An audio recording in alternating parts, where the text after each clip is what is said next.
they can't all be guilty. There can't be 34 people who were all shooters. So you have to be discerning. You have to ask good questions.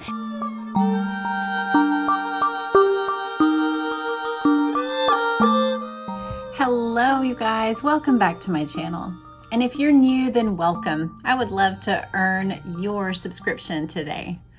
We are going to be reading an article today, which we sometimes do, and we are also going to add in some data from this book that we've looked at a little bit here and there lately. I wanted to let you guys know, if you are not following along with this book, The Kennedy Men, 3 Generations of Sex, Scandal, and Secrets, I want to invite you to join us. We're having those episodes on Monday, Tuesday, Wednesday of each week, and it has been fascinating.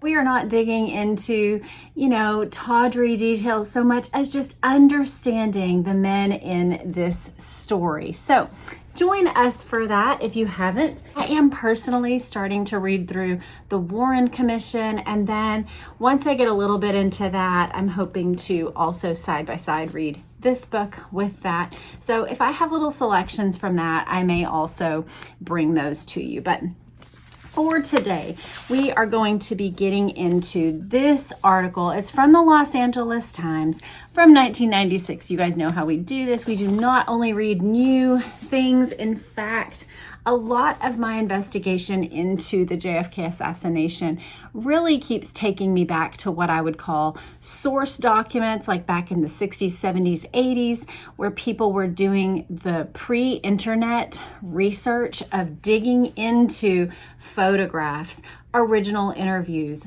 tracking people down. To me, that's the valuable investigative work that helps all of us see clearly. So this one was written in 1996.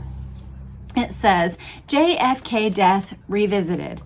A Garden Grove sign shop owner says he and a real estate agent have solved the crime. Their self-published book lays the blame on LBJ. So we are going to get into this story. It's the story of a man named Loy Factor. January 16th, 1996, by Dennis McClellan. It's been called the crime of the century and the greatest murder mystery ever.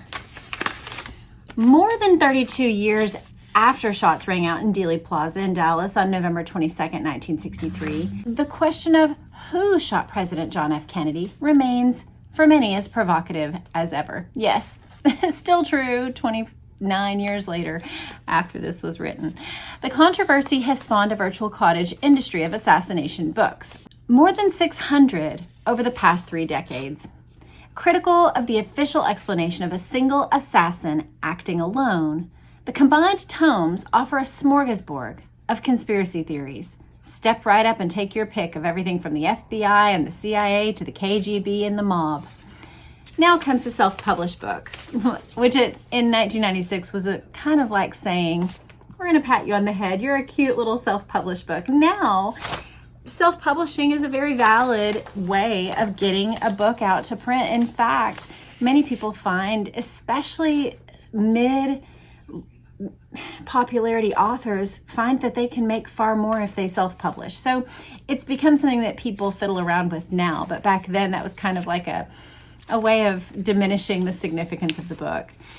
Now comes a self-published book from an unlikely team of assassination investigators, a Garden Grove sign shop owner, and a Bellingham, Washington real estate agent that purports to fill in many of the missing pieces of the JFK assassination puzzle.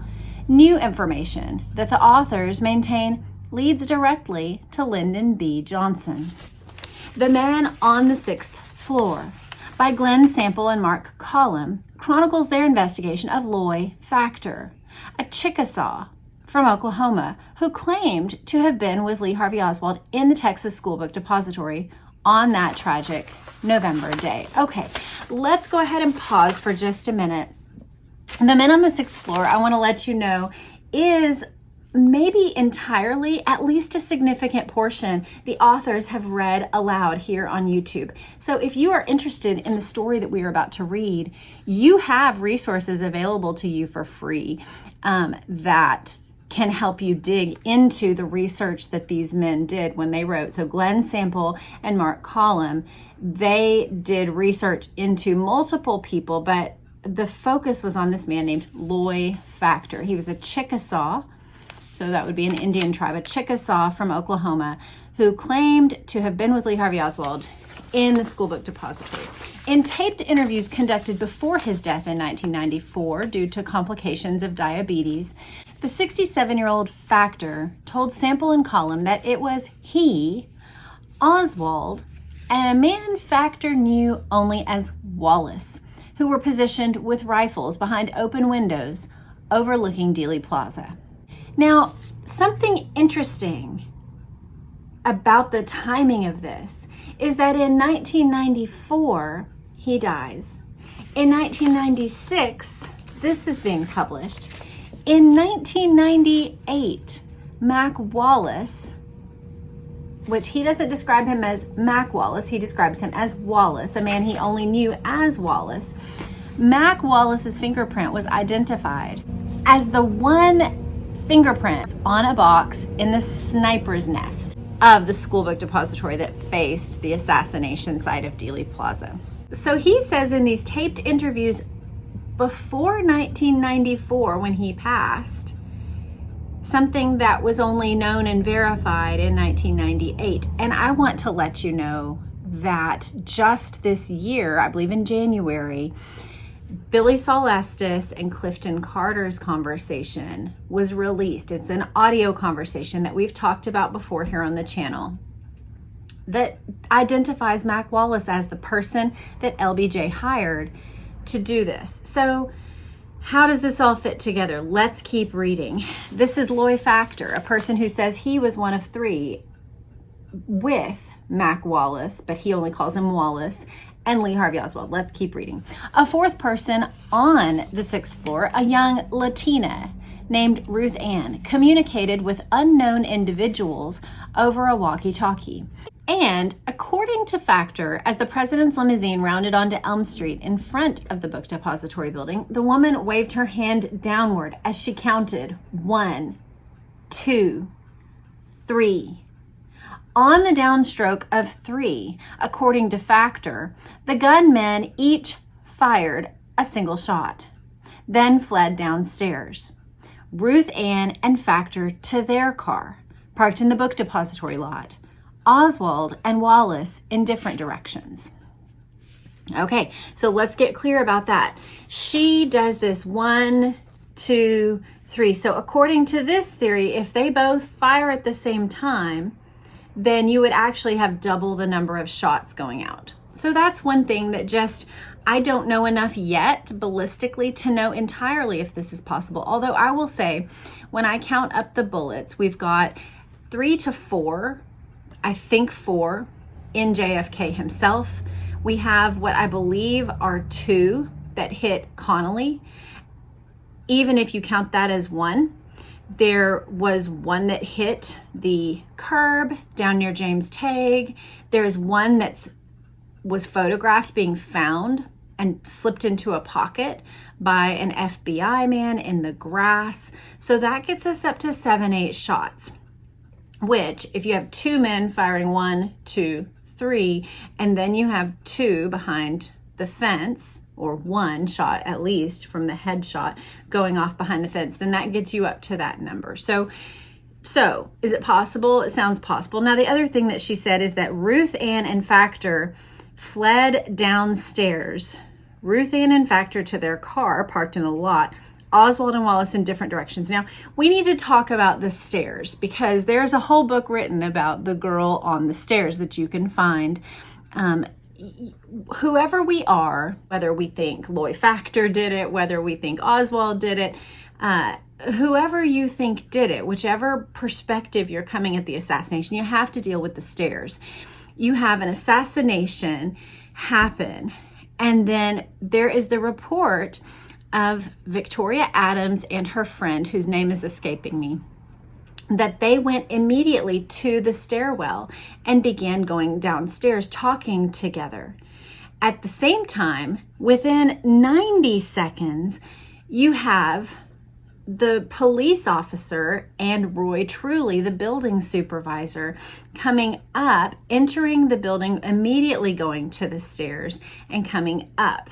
And so you have this situation where you can't have, because here's the thing, Roy Truly and the officer see Lee Harvey Oswald in the second floor cafeteria. So you can't have Lee Harvey Oswald coming down, being unseen by Victoria, and somehow getting to the second floor before these people. The math doesn't work. They tried it. You can't do it. Now, if you didn't have Victoria Adams, they made the case that you could, although there's problems with that theory as well. But I want to read a little bit more about Loy Factor. Sample and Column say they have identified the mystery man who hired Factor, Malcolm E. Wallace, a Lyndon Johnson associate who has been linked to 2 previous murders. One of the murders was that of a man thought to have been having an affair with Wallace's estranged wife. The other is the 1961 death of a U.S. Department of Agriculture official who was investigating the legality of cotton allotments to LBJ's millionaire Texan crony Billy Solestis, later convicted of fraud and tax evasion. So, like we talked about, the conversation that was recorded was supposedly kind of like an insurance conversation between Billy Solestis and Clifton Carter, who was an LBJ aide. They're having a very frank conversation between the two of them, and one of them says it was really a shame the way that LBJ hired Mac Wallace to take out the president. That was really wrong, and it was such a shame. So they say that explicitly. They had that recording, and the grandsons just released it this year. So the tying of these men to murder and to LBJ is legitimized by that conversation. Well, Wallace died in a single car accident in Texas in 1971 at the age of 50.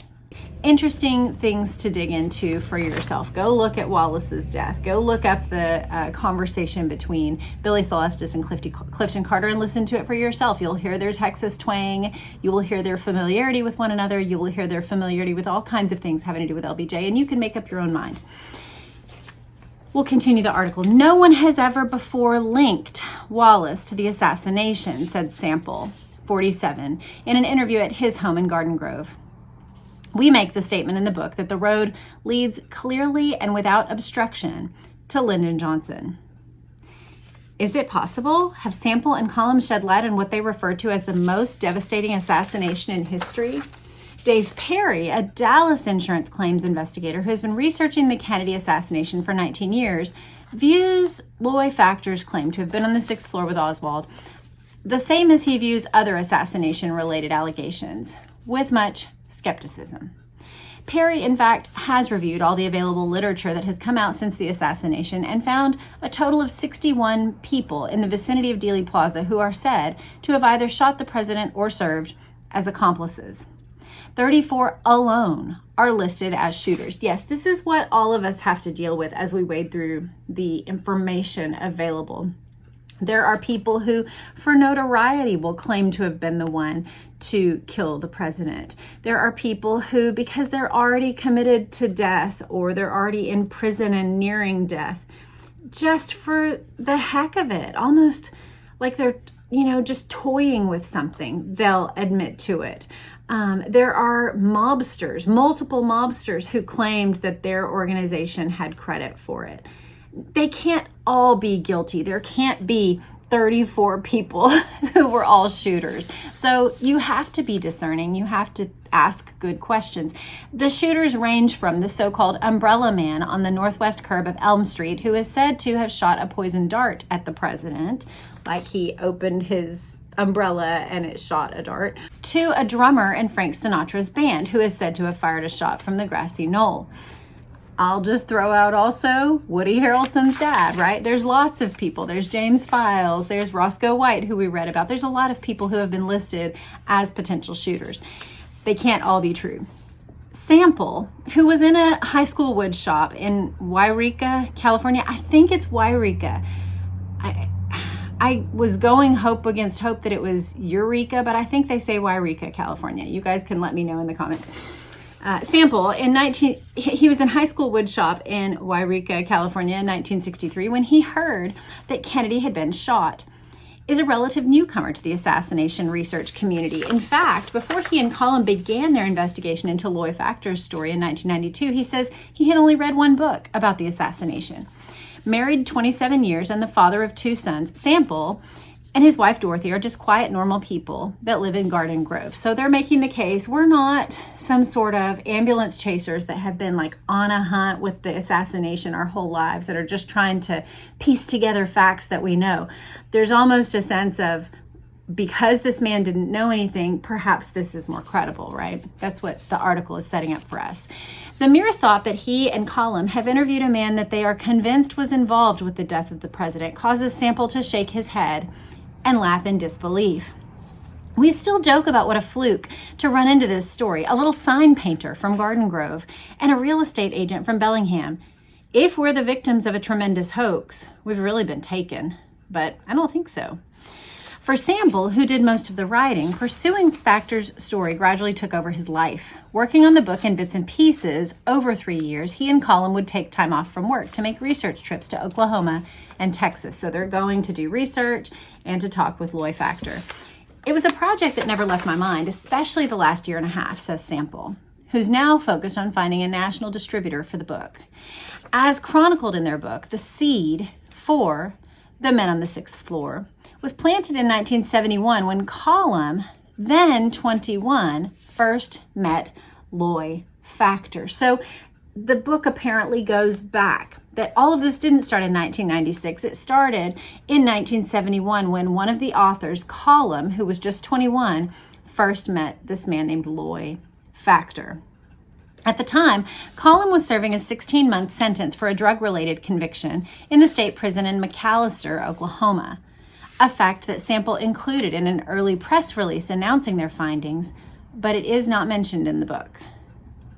So he didn't advertise in the book, hey, I was in jail for a drug-related offense, but he did do it in the press release. Factor, who was imprisoned for the 1968 strangulation death of his wife, was paroled in 1977. Confined together in a hospital isolation ward for many weeks, the authors say that Factor told Colin the story only his wife had known. In 1961, Factor told Colin he and his wife and children drove down to Bonham, Texas for the funeral of Sam Rayburn, the legendary Speaker of the House and Lyndon Johnson's political mentor. So this is how Loy Factor got connected with Mac Wallace. Factor and his family were standing among the throngs lining the street, hoping to catch a glimpse of Kennedy, Johnson, and other government dignitaries when a stranger, Wallace, struck up a conversation. Wallace's interest was piqued when Factor mentioned his ability as a hunter and marksman. Before Wallace left, he asked for Factor's address, saying he might have some work for him in the future and would look him up. We're going to have some thoughts here in a minute, but let's keep reading this little meeting section. A year later, Wallace showed up at Factor's modest home in rural Fillmore, Oklahoma, and asked him to demonstrate his ability with a rifle. Factor, whom Sample and Colin described as a simple and unsophisticated man, happily obliged. Impressed, Wallace told Factor he was willing to pay for his shooting ability to kill someone and offered him $10,000. $2,000 that day, and the remaining $8,000 to be paid when the job was finished. Greed, the authors believe, caused Factor to accept the offer, and by the time he learned who his target would be, Factor felt he would be in danger if he backed out. On November 19th, 1963, the woman identified as Ruth Ann arrived at Factor's home and drove him to a small house in Dallas where he met Wallace. Okay, so we're going to keep reading here in a minute, but I just want to go over these details. So this feels, hopefully the book goes into more detail. I probably need to go to that particular chapter. It says he just went down to Bonham for the funeral of Sam Rayburn. He's in the crowd. It says he's in the throngs lining the street. This just seems incredibly unlikely to me, that all of a sudden Mac Wallace appears in front of you and asks you about your shooting abilities, and you start talking about how you're a hunter and a marksman. Maybe there's some other, reason why Factor would be identified as a potential shooter. But I just can't imagine if you're planning an assassination, I can't imagine walking up to a random guy on the street and just starting up this question.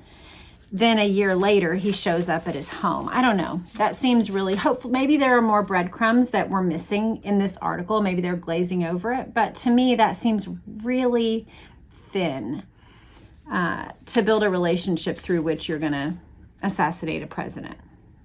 Now, the cost there, $10,000, it feels piddly nowadays. But back then, if somebody had already done hard time and was already had a proclivity toward those kinds of behaviors, maybe it's not outside the realm of possibility. It still seems like a small amount. Over the next 2 days, the trio reviewed plans, maps of Dallas and the presidential motorcade route. So that's Ruth Ann, Wallace, and Loy Factor. Occasionally, Factor said they were joined by 2 other men, Lee Harvey Oswald and the man who would later kill Oswald, Dallas nightclub owner Jack Ruby. Okay, so this connects Ruby and Oswald and puts this guy right in the middle of a bunch of potential murderers.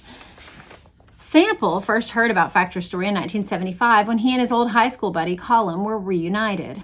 Over the years, the 2 men made several unsuccessful attempts to track down Factor's phone number in Oklahoma, but didn't aggressively pursue finding him. Then, in early 1992, Colum read a Life magazine about Oliver Stone's JFK movie that mentioned assassination researcher Larry N. Howard, the director of the JFK Assassination Information Center in Dallas. Colum phoned Howard. Intrigued, Howard promised to look into Loy Factor and invited Sample and Colum to Dallas so he could videotape an interview with them for his archives. With help from Howard, Sample and Colum tracked down Factor, by then in ill health and living in a mobile home on a farm in Tonkawa, Oklahoma. During the first of 2 interviews, Sample says Factor confirmed what he had told Colum 21 years earlier and gave permission for them to tell his story. So he had told the story back here. Now he's affirming the story here. Although Factor consistently denied pulling the trigger, he insisted he merely went through the motions of firing at Kennedy. Sample maintains that Factor did shoot at Kennedy and was trying to distance himself from the crime. It is the details of Factor's story, Sample says, that make it believable. One of the most significant details, the authors say, is Factor's offhanded remark that upon arriving on the 6th floor with Ruth Ann, he saw Oswald and Wallace sitting next to a table saw, adjusting their rifle scopes. What, Sample and Colum wondered, was a table saw doing in a book warehouse? Howard told them that floor construction was underway on the 6th floor at the time of the assassination, and a book depository employee who had worked with Oswald later told the authors that he had recalled seeing a table saw, and that it may have been near the windows by the east end of the building, the corner that Oswald shot from.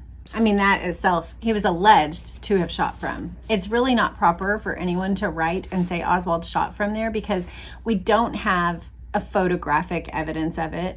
He denied it and he was never brought to trial. So it is wrong to speak of him as a convicted man when he was not. Now, some people would say, well, the Warren Commission convicted him, but he was not provided a lawyer during that process. And it is simply wrong to accuse someone of a crime without having the opportunity to be tried by evidence, by jury of their peers, not by overlords. So it's really wrong to talk about the corner that Oswald shot from. It's the corner that Oswald was alleged to have shot from. Sample says that no one has ever reported that a table saw was on the 6th floor at the time of the assassination. Howard also recalled hearing about a Mac Wallace from alleged LBJ mistress Madeline Brown, who claims to have heard Johnson make a veiled threat against Kennedy the night before the assassination. Brown told the authors that Wallace had been associated with Johnson and that she suspected Wallace to have been involved in Kennedy's assassination. Yes, Madeline Brown is a very interesting woman. I've been watching some of her interviews on YouTube as well. She has interviews as an old woman. You can go and listen again. Listen for yourself. If you're a skeptic or you're unsure on these things, Go take some time to listen to Madeline Brown's account. She is very conversant with the names, with the issues, with the timing of various aspects, and you can make a determination for yourself as to whether or not you find her credible. It goes on, a good portion of the book is spent on Wallace and his ties to Johnson. Sample and Column learned of Estes's 1984 grand jury testimony saying Wallace was the triggerman in the 1961 death of U.S. Department of Agriculture official Henry Harvey Marshall. The death had been ruled a suicide, despite the fact that Marshall's body was found with a .22 caliber bolt-action rifle, and he had 5 bullet holes in his side. Okay, let's just talk about this little case real quick. There's a man whose body was found. There's a .22 caliber bolt action rifle next to him. He had 5 bullet holes in his side. So picture that, however you want to do that, holding out a rifle and doing the shots on yourself somehow. And then it was ruled a suicide. But Billy Sol Estes, the man we've been talking about in the radio interview, gave an interview to a 1984 grand jury saying that Wallace had been the triggerman in that death that had been ruled a suicide. He was a U.S. Department of Agriculture official, Henry Harvey Marshall. That was that dispute, I believe, about cotton. Protected from prosecution by a grant of immunity, Estes told grand jurors that he, Wallace, and Johnson were involved in planning the murder of Marshall. So that's a lot for someone to admit to in 1984, to say that the 3 of them were involved in plotting that murder. And the authors learned that despite being a convicted felon, Wallace, with Johnson's intervention, had been able to gain security clearances working for firms that contracted with the government. So even after this murder, he was given access through LBJ to security clearance.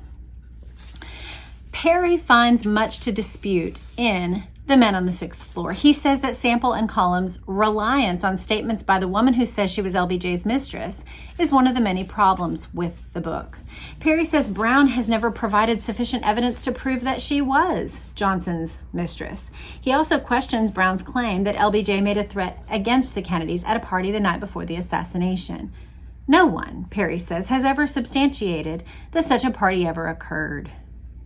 Okay, well, to go about the party, you can listen to her interviews about it. She talks explicitly about it. It does name many important people at this party. She does put LBJ there, and she speaks very frankly about it. But you can make up your own mind. But the other thing that's interesting is that she is said to have had a son who was LBJ's son. And you can go look at pictures and see what you think. But people called him, or people said that he looked like Lyndon. To be kind to Sample and Column, they have not gone to the right people to research their stories, and most of the book is based on hearsay evidence, says Perry. And he says to be kind to them, and then tears down their whole book. To be kind to them, they didn't go to the right people, and most of it's based on hearsay. So he's basically trashing the book, but saying he's being kind to them. By far the most troubling problem is the propensity of the authors to reach a conclusion first and then look for evidence that supports that preconceived finale. Not only are facts twisted, but even common sense is swept aside to make a way for the claim that Loy Factor was involved. Having spent 2 decades researching the JFK assassination, a fair amount of it checking out other people's theories, Perry says he's found that inexperienced researchers often get swept up in it, and they get very excited because they think they've found something new. So we should acknowledge that's a real thing, right? I think there's many different instances where people get excited about a particular claim. We all have to, when we come to a story, check those biases and go, am I like kind of leaning in like I want this to be true? And if so, we should actually put more barriers in the way for us to accept it as true. We should be willing to lean in, but also cautious before we claim that something is the truth or the answer we've been looking for. Sample concedes that much of what he and Column present in the Men on the Sixth Floor would never hold up in court, but he stands by Loy Factor's story. As one longtime assassination researcher says of the multitude of JFK assassination theories, It's like religion. You either believe it or you don't. And then they tell us where we can buy them in on the 6th floor. I will put a link in the show notes to where you can buy that. I do want to point you to this book by Robert Groden and Harrison Edward Livingston. It was published in 1989. And there's actually a page in here that fits with this article. So I'm just going to read it to you and you can make up your own mind about how this fits. This was before the flush of JFK movie focused, what you could think of as people kind of jumping on an opportunity to get famous. Like, hey, that movie's coming out. Let's go ahead and write a book. This was before that. Here's what it says. The Photographic Evidence Panel studied evidence possibly relevant to the question of the origin of the shots as followed. The panel examined a motion picture of the southeast corner window of the depository taken a short time prior to the shots. While there is an impression of motion in the film, the panel could not attribute it to the movement of a person or an object and instead attributed the motion to photographic artifacts. The panel studied 2 photographs taken within minutes of the assassination. While no human face or form could be detected in the 6th floor southeast window, the panel was able to conclude that a stack of boxes in the window had been rearranged during the interval of the taking of the 2 photographs. Okay, so just that part is saying there was a video footage of a motion picture of that southeast corner window, and they could not find faces in that window. They also could not attribute the potential for movement to a for sure person in the window. They attributed it to photographic artifacts, but they did concede that the boxes were rearranged between 2 different photographs just in the few minutes following the assassination. So someone was moving a box or moving a stack of boxes. Was it the shooters? Was it, by this point, if it's within minutes of the assassination, is it even possible yet that it would be the investigators? Let's keep reading. It says, there is evidence, a motion picture film made by Charles L. Bronson that some independent researchers believe shows a figure or figures in the 6th floor depository window several minutes before the shooting. Because of its high quality, it was recommended that the Bronson film be analyzed further. This study is still being conducted. The Bronson film is one that Robert Groden makes available in his films. I'll put a link in the show notes as to how you can reach out to Mr. Groden. He has many amazing books available, as well as the collection of the assassination films that are in his possession. He has put those together in, one's more like a documentary style, and one is just a complete kind of chronicling of the various motion pictures associated with the assassination. John Powell, a prisoner at the Dallas County Jail just across the street from the assassin's window, also on the 6th floor. So John Powell, he's a prisoner just across the street on the same floor as the 6th floor depository window. He says that he and many inmates very clearly saw 2 men in the assassin's window who were adjusting the telescopic sight of the rifle one of them had. That fits with the Loy Factor story, adjusting the telescopic rifle sight. Remember, he says he walked up onto the floor and Lee Harvey Oswald and Mac Wallace were leaned over a table saw adjusting the sight of the rifle. It also says one of them appeared to be a Latin, meaning a Latino, someone of darker skin. Now, I'm going to put up a photo of Mac Wallace. He could be perceived as someone with darker features, I think. So that is something interesting, that back before any of this, there was a video footage that was being looked at that Some people believe shows a figure or figures. And then there is a direct eyewitness account of two men adjusting their telescopic sight of the rifle on the same floor, and that one of them appeared to be Latin. So that is the selection that I had to read today. I want to hear from you guys. What do you make of Loy Factor's story? We got just a little smidge of it. You could go listen to more and then come back and weigh in. I would still love to hear your opinion if you've gone and listened to Men on the Sixth Floor, those selections that they read aloud. But this is an interesting angle. I'll say for my part, I don't know what to make of the Loy Factor story.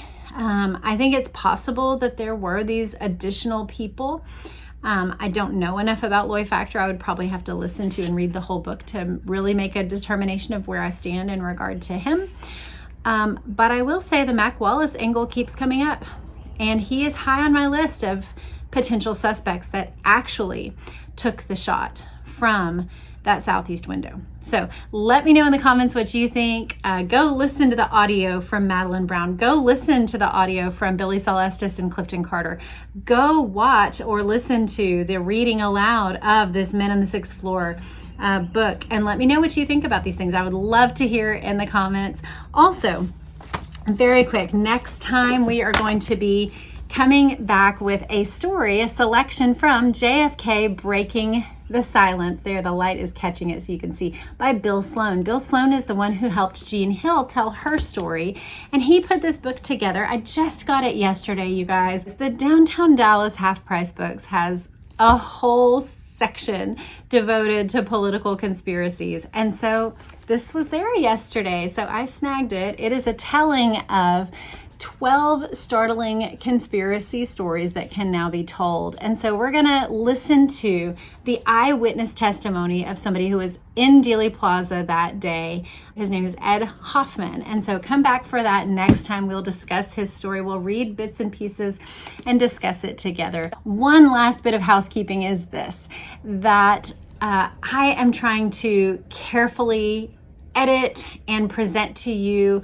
a complete video that does credit to Mr. Grodin. And so I know some of you are waiting on those videos, and I really want to get them out to you, but I have kids' camps that I'm juggling and various things, and I am editing whenever I can, as well as getting to meet with the Grodins from time to time. So do fully intend to get those to you, and I will get them to you as soon as I can. But for now, we're going to content ourselves with stories like these. Let me know in the comments what you think, and I hope you have a great day. Bye.